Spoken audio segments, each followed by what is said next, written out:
Salut tout le monde! Aujourd'hui, je vais vous montrer comment faire la petite trousse que vous m'avez tant demandé comment que je faisais pour la faire, qui était en fait une petite erreur qui a bien tourné finalement. Donc, je la fais en clear vinyl et cette fois-ci, je vais la faire avec ce motif-là. Vous allez avoir besoin de vous découper un rectangle. J'ai coupé un rectangle de 13 pouces de large par 11 pouces et demi de haut, qui me donne mon rectangle ici. Ensuite, vous allez avoir besoin aussi de zip. Moi, je le prends au mètre et je le coupe selon ma nécessité. Et en fait, là, sur notre hauteur et non pas notre longueur, mais vraiment la hauteur, on va couper une fois un zip qui va dépasser un petit peu. Question de se laisser une marge. J'ai mon zip, j'ai ma partie ici et on s'en va à la machine à coudre, la machine droite. Donc, pour faire le projet, vous allez avoir besoin d'un pied à zip, mais moi j'utilise aussi mon pied ici comme ça, là, mon pied rouleau pour la cuirette parce que ça rentre dans le même... dans la même catégorie, puis je le trouve vraiment très utile. Et on va aller le mettre endroit sur endroit à notre tissu, qu'on laisse dépasser un peu de chaque côté. Et on va aller le coudre avec notre pied de zip. Un truc là, pour coudre avec du clear vinyl, c'est de ne pas trop s'appuyer parce que ça va créer vraiment une friction avec la machine. Fait que c'est de le soulever même si vous voyez que ça colle trop. Une fois qu'on a fait notre première partie, on va la tourner. On va vraiment plier, peser dessus pour qu'il se vire sur lui-même. Et on va aller surpiquer le dessus. Moi,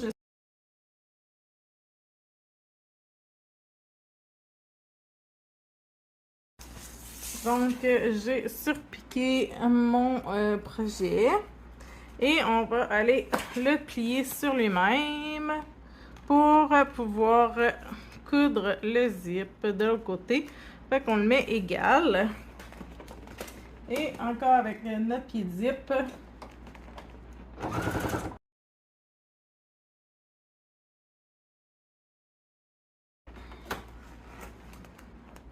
Une fois qu'on a fait notre couture, vous pouvez défaire le zip, retourner et surpiquer. Là, je vais prendre mon pied rouleau parce que je trouvais que ça jammait un petit peu trop.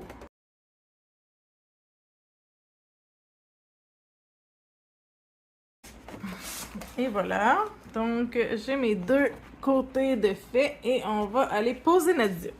Dans ce modèle-là, j'aime ça en utiliser deux pour avoir vraiment un bel effet. Donc, on place approximativement notre morceau.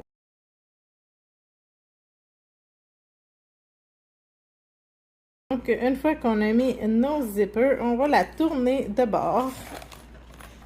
Donc, quand on l'a viré de bord, comme ceci, on va aller prendre les extrémités et on va plier nos extrémités. On va se la mettre vraiment comme au milieu, là, notre zip, mais on va aller replier nos extrémités comme ceci et on le replie sur lui-même d'à peu près là, 1,5 cm. Voilà, puis on fait la même chose de l'autre côté en essayant d'être égal.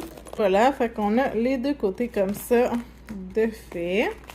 Vous pouvez toujours vous laisser un espace pour après, pour la tourner de côté.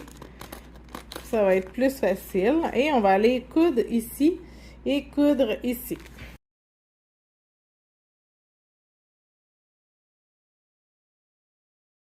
Et on va aller couper notre surplus. Rotatif et je viens vraiment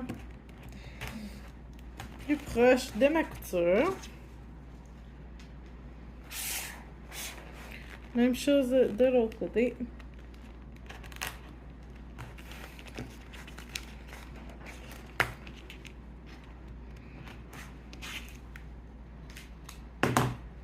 Et il va nous rester tout simplement à la virée de bord encore une fois. Fait qu'on fait ça. On voit quand on la place si nos coins sont bien faits ou non. Lui, il serait à replacer. Fait qu'on le retravaille, on le replace correctement pour qu'il fasse vraiment un beau pli de coffre. Voilà. Fait que j'ai un coffre qui est plus grand pour le style étui à crayon que celui-ci qui est un peu plus petit. Et je pourrais, si je voudrais, je pourrais le mettre un peu plus haut ici aussi, mais voilà.